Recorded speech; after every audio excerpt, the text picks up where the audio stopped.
世界をねじ曲げてでもたどり着きたい僕らは今日という未来も一人では多分見つけられなかったから What's up, Soul Eater fans? Soul here, bringing you the newest episode of Soul Eater Not. If you need to catch up on the last few episodes, be sure to check out the link in the description below.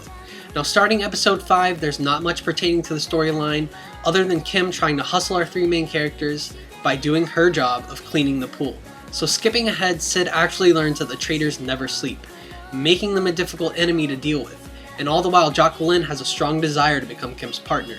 But sadly, Tsugumi and the gang fail at helping her succeed. Though later in the episode we find out that a witch is controlling the traitors, and that Kim also turns out to be a real witch, at which point Kim and Jacqueline become partners. This episode was fairly slow, but episode 6 is where the series becomes very interesting. If you watch the original Soul Eater, we are finally introduced to the Thompson sisters and the original home of Patty and Liz, preceding where they lived on the streets of Brooklyn as children. This is fitting because all the while Mei and Tsugumi are throwing slang back and forth after watching drama, and it's more Atsushi Okubo style comedy that really makes the show enjoyable, which is even funnier in the manga, so I recommend checking it out. As for Liz and Patty making a large appearance, this was one of the most interesting parts for me. Just seeing them bully Tsugumi and other customers at the coffee shop, it's a side of them we've never even seen before. I'm actually rewatching the original Soul Eater, and I'm so used to Liz being scared or taking care of Death the Kid all the time, and Patty just straight up being a complete idiot. We even see her building another animal out of customer ticket orders, and I just watched the episode of Soul Eater where she builds a giraffe out of her test the other day. Personally, I think it was one of the funniest moments in Soul Eater history. But when they were younger in Soul Eater Not, we see a totally different attitude from them, like they're angry at the world, which is really cool to see from characters we already know and love. And eventually Death the Kid is introduced as the pair of Pistols' savior who are put on probation at DWMA. Though even still, Anya manages to challenge the duo, which does not go well, and this sends Tsugumi on the path to earning their respect. But Tsugumi's accidentally hit by Liz, and one of our favorite OCD characters returns with a carefree demeanor to check up on his future weapons, and it wouldn't be a Death the Kid scene without perfect symmetry.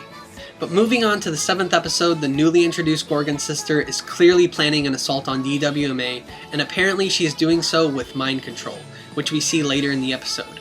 But until then, Patty, Liz, Tsugumi, and the gang are all hanging around Deathbuck's cafe, and then off to the DWMA flea market, where we run into my two all-time favorite characters, Maka and Soul. Hiro Kubo gives more insight into how they grew into the partners we see in the original Soul Eater, always bickering but always close together at the same time. And yet again Tsugumi meets her mentor Maka to get a piece of advice, and this time she receives one of Maka's special books, and they're having a good time until the screaming ensues as the witch takes Eternal Feather under control and orders an attack on DWMA citizens, which is around where book 2 in the manga ended, and the rest of the books won't be released until after the anime ends. But Maka is there to disarm Eternal Feather until she is ordered to commit suicide, ending episode 7 on an unsettling note. I did enjoy the action at the end of this episode. It was good to see Maka and Soul fighting together again, and scenes like that make me want to see Okubo continue with Soul Eater after this series finishes, and it's one of the reasons I'm rewatching Soul Eater right now. But on to episode 8, Akane and Clay question Maka and Soul about the events that had occurred, and the Soul and Black Star cheating like antics come out during their conversation. As for Tsugumi, Anya, and Mei, they are introduced to someone I did not even think we would see in the series, and it's so awesome to see Dr. Stein back again.